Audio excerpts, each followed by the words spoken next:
Inače ne koristim štap i još uvijek sam u stanju na svojim nogama da stignem tamo gdje sam naumio. Ali nema više one brzine. Korak je sporiji, mnogo sporiji i nekako postao sam težak. A najteži sam kad dođem na Kozaru. Ne umijem da objasnim, ali kao da se planina umnoži kad me ugleda, pa se jedna kozara prosre pod mojim nogama, a druga mi skoči na leđa. I tako ti ja, kad dođem ovamo po jednoj kozari, gazim, a drugu nosim na leđima. A teška je ta druga kozara. Pa sam i ja nekako još teži nego što jesam.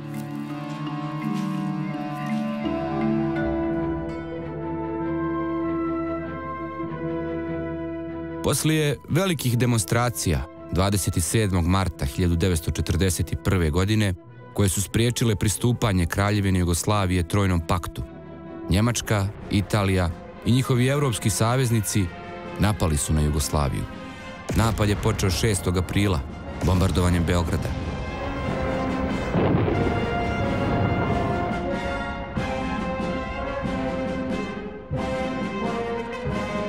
Vojska Kraljevine Jugoslavije bila je nespremna za rat i brzo je poražena. Već 10. aprila u Zagrebu je osnovana nezavisna država Hrvatska, takozvana NDH, koja je obuhvatala najveći dio današnje Republike Hrvatske, cijelu Bosnu i Hercegovinu i Srem u današnjoj Republici Srbiji. Ciljevi nove kvislinške države i ustaškog pokreta na čelu sa poglavnikom Antom Pavelićem bili su nedvosmisleni. Čišćenje NDH od Srba, Jevreja, Roma i od političkih neistomišljenika iz redova ostalih naroda.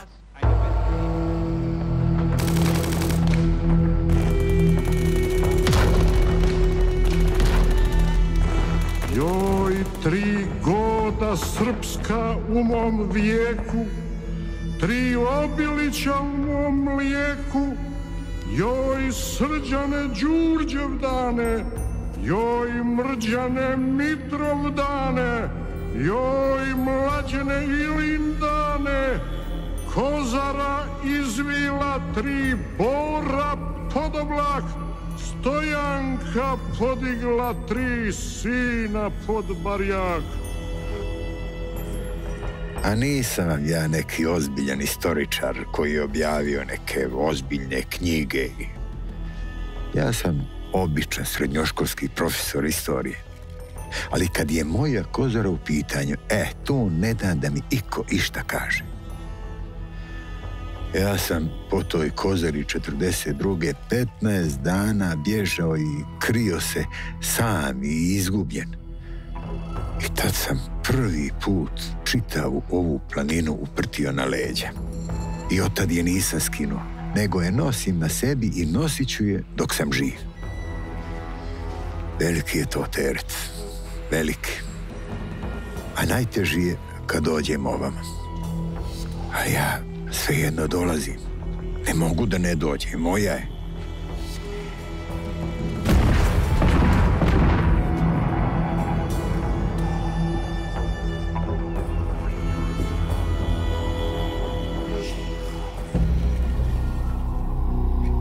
Krajem jula i početkom avgusta 1941. počele su masovne likvidacije Srba u NDH. Na području Bosne i Hercegovine najveći ustaški zločini počinjeni su u Bosanskoj krajini i Hercegovini. U narodu su ovi zločini poznati kao ilindanski zločini.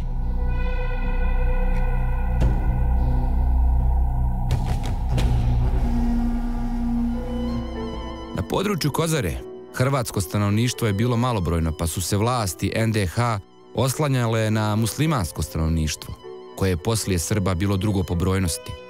Mnoga hrvatska i muslimanska sela postala su ustaška uporišta, odakle su kretale crne ekspedicije u likvidaciju svojih srpskih komšija. Imao sam 10 godina kada su ustaše ušle u selo.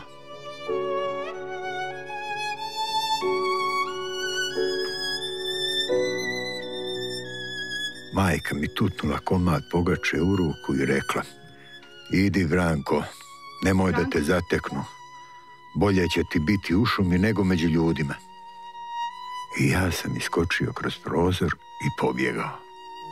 U šumu, u Kozaru. Od tada bili smo samo ja, Kozara i taj komad pogače. Majku, oca i sestre više nikad nisam vidio.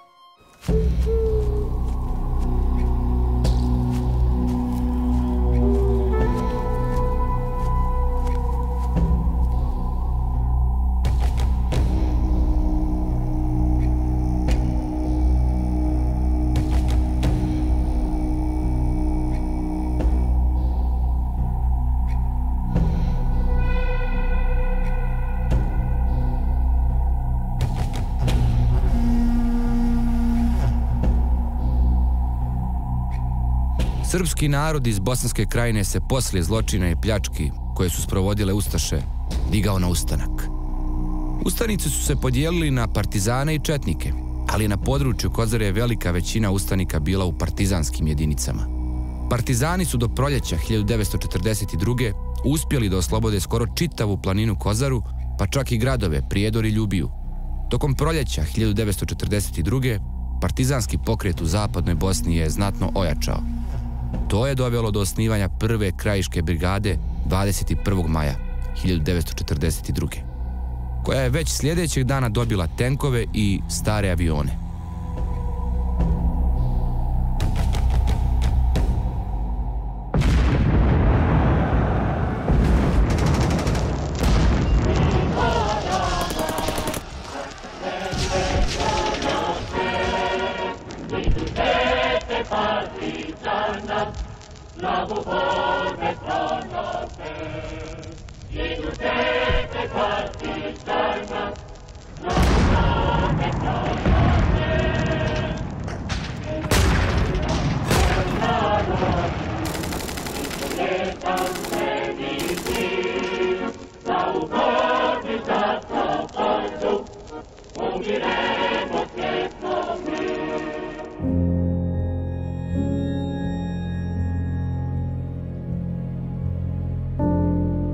Partizanska slobodna teritorija uskoro se prostirala od rijeke Save na jug do planina Kozare i Grmeča.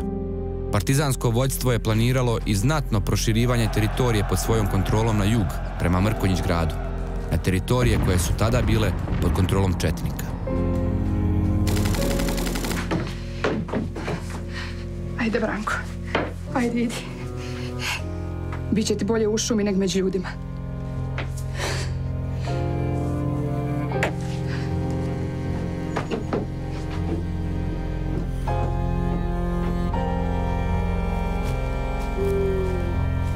Bio sam sam u šumi, bio sam uplašen.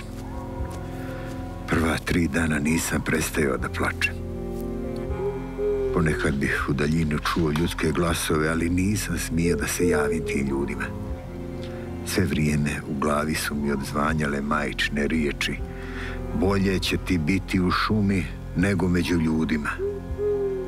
Pogaču sam brzo pojeo, a onda smo ostali samo Kozara i ja. Ne boj se. Pod kodnim nazivom Zapadna Bosna, 10. juna 1942. godine započela je velika hrvatsko-njemačka ofanziva na partizane i kozarski narod, u kojoj je učestvovalo 11.000 njemačkih i 19.000 hrvatskih vojnika. Tokom ofanzive na Kozari i u Podkozarju spaljeno je, uništeno i opljačkano 140 sela. I to je bio uvod u jedan od najstrašnijih zločina počinjenih nad srpskim narodom ikada. Zahvaljujući herojskom otporu i jedinstvu sa narodom, partizani su u borbi uništili 10-ak neprijateljskih bataljona.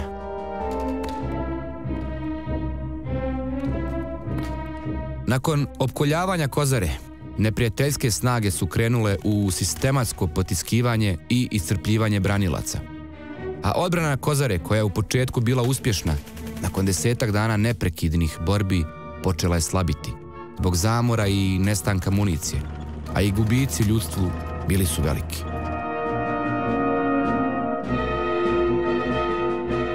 Partizani su pred nadmoćnim snagama morali da se povuku dublje u planinu. Sa njima se povlačio i zbjeg od 80.000 civila. Partizanska komanda je odlučila da pokuša proboj iz Obruča. 800 boraca i oko 10.000 civila uspjeli su da se probiju iz Obruča, ali je u okruženju i dalje ostala većina jedinica i većina izbjeglog naroda. Prvi nalet ustaša nije 24 krenulo preko Mednjaka na Kozaru i oni su pobjegli, neki su ostali u kućama, nisu htjeli bježati, mislili su da to proći ovako. Međutim, poklali sve što su našli, to su nam komšije uradile, da sam to tako poubijali nevine ljude, nedužne. Joj, gdje ste, Srđane, Mrđane, Mlađane? Joj, gdje ste 3 ilinske puške prve, 3 suze moje zadnje? Oće majka mrtve da vas izljubi, pa 7 ravnih redi, što kneš polje izrovaše, pogani nerasti sve jedi. Nit i je, nit pije, već petama krvavim, kozarom, prosarom, polješćevima čepa crvavim. Ne bi li kojeg od vas poznala žalosna majka Stojanka, što vas je zimu spratila u akciju, po svu noć cijelcem batrgala i prugu trgala.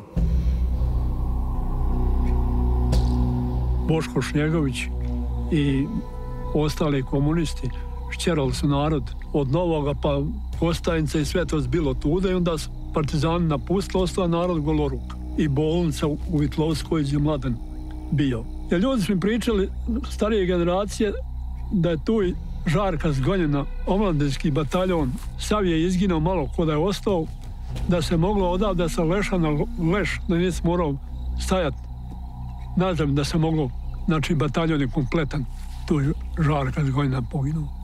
U jednoj knjizi Antuna Miletića, koju sam ja čitao u Jasenovcu, gdje kaže da je 108 vagona civila sa Kozare došlo u Jasenovac, a u svakom vagonu bilo je 80 članova.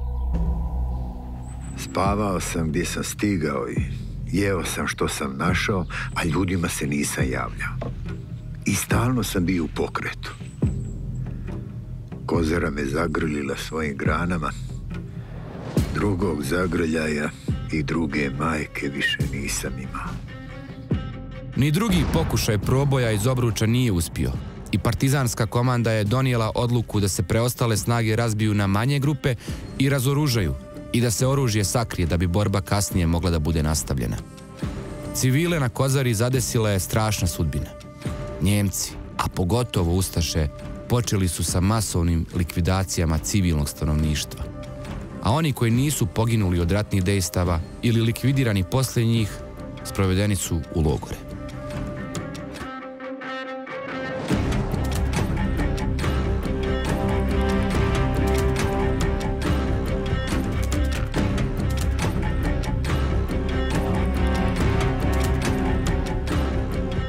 Kad je proboj propao, ustaše su se pomamile. Progonili su nas po planini kao da smo zvijeri. Ljudi su bježali i skrivali se, ali većini nije bilo spasa.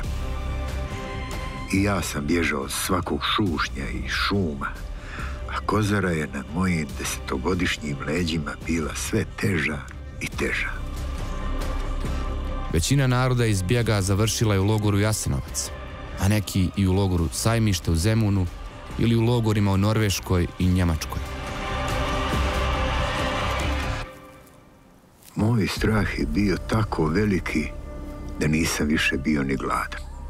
Na cesti Petrovačkoj izbjeglice i 300 djece u koloni. Nad cestom kruže grabljive ptice, tuđinski avioni. Ima tome više od 40 godina kako sam u svojoj staroj školi čuo jednu djevojčicu kako recituje pjesmu na Petrovačkoj cesti mog imenjaka Branka Ćopića. I od tad ne mogu da izbacim iz glave. Kad god dođe na Kozaru, ja je opet čujem. I od te pjesme mi Kozara postaje još teža. Nad cestom kruže grabljive ptice, tuđinski avioni. Po kamenjaru osnježenom čelična kiša zvoni. Bila sam bezbrižni leptir, a ti me pokosi, ptico. Ti mi ugasi zjene, polomi ručice moje od gladi otežale, od zime ukočene.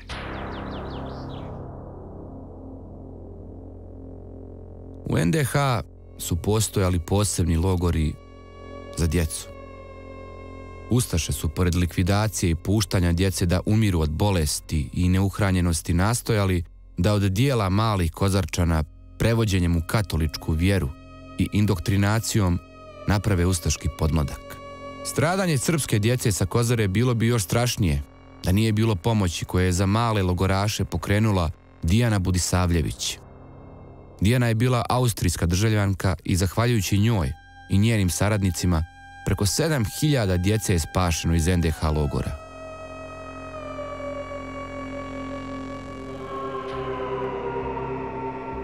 Oči gledaju širom, ali sjaja u njima nema. Sa mrtvih usana male optužba teče nijema. O, strašna ptico, ti si me ubila. A šta sam ti kriva bila? 7 sam godina imala, ni mrava nisam zgazila. Tako sam malo živjela i tako malo vidjela, a svemu sam se divila. Bila sam bezbrižni leptir, a ti me pokosi, ptico. Ti mi ugasi zjene, polomi ručice moje od gladi otežale, od zime ukočene. Noć mi je bila najteža. Noću su zvukovi bili nekako jači, pa čak i oni obični su zvučali zlokobno. Skoro da nisam ni spavao, jer sam sve vrijeme čuo jauke i pucnjavu. Ne znam, možda su se ti javuci u mojoj glavi umnožavali zbog straha, ali ja sam ih čuo jasno i glasno. Čak mi se činilo da prepoznajem glasove nekih svojih komšija. I stalno sam imao utisak da mi je neko ili nešto za petama. Kozara ispod mene bila je mala i nijednim skrovištem nisam bio zadovoljan. A Kozara na mojim leđima bila je sve teža i teža. Tih 15 dana nisam izustio ni riječ. Optužbu diže dete, zgrčenih sićušnih pesti, u okrvavljenom snijegu na Petrovačkoj cesti. Tuđinski ljudi krvavi, kuću su našu spalili, djetinjstvo su mi ukrali. Tek sam 7 godina imala i tek sam putom prohodala, a tebe sam u zimskoj noći pregazila. Prema dosadašnjim saznanjima, tokom Drugog svjetskog rata na Kozari je stradalo oko 40.000 ljudi. Od tog broja, oko 12.000 su bili djeca do 15 godina starosti. Čak 68.000 Kozarčana je zarobljeno i odvedeno u logore. Kozara je postala simbol stradanja i simbol otpora srpskog naroda, a tačan broj stradalih i nestalih lica u toj svojevrsnoj srpskoj Golgoti ni danas se ne zna i vjerovatno se nikada neće ni saznati. Spomenik na Mrakovici podignut u znak sjećanja na kozaračke žrtve završen je 27. jula 1972. godine, a svečanosti otvaranja prisustvovao je i Josip Broz Tito. U izgradnji spomenika utrošeno je 1000 tona cementa, 200 kubnih metara oplate i 200 tona gvožđa. Osim zbog pijeteta prema žrtvama, spomenik je napravljen i da bude monumentalna opomena, da se takvi zločini i takvi zločinci više nikad ne ponove. Ali što kaže moj imenjak, Ćopić, sve mi se čini da se po svijetu opet umnožavaju crni konji i crni konjanici. Djeco moja, Vi ćete Stojanki majci oprostiti, što će vas majka mrtve ražalostiti. Oca su vam u zbjegu upeljali i na cesti dok su nam ga strijeljali, zubima je stisnuo Lulu družicu, a strica vam Radoja odveli su Užicu, otjerali Vamiliju i kum Ilije i sve redom Vamilije. Usto leži Knešpolje, obnemoglo, suro, jalovo. I ko sipnja ga pritišće sunčano olovo. Sve je gluvo, bezuvo, ni ptice, ni pčele. Samo u praznu sobu ubasa samotno tele, pa glavom o zatvorena vrata tuče i beuče ko u grobu. Ako me pitate kako sam uspio da preživim sve te strahote, neću znati da vam odgovorim. Možda sam imao sreće, možda me kozara sakrila, a možda sam preživio da bih ispričao ovo što vam sad pričam. Ja sam već star čovjek i teško da ću ponovo dolaziti ovama. Večeras ću se vratiti kući i ova kozara pod mojim nogama me više nikada neće vidjeti. Ni ja nju. Ali onu drugu kozaru, onu od krvi, patnje i junaštva, nju nosim sa sobom.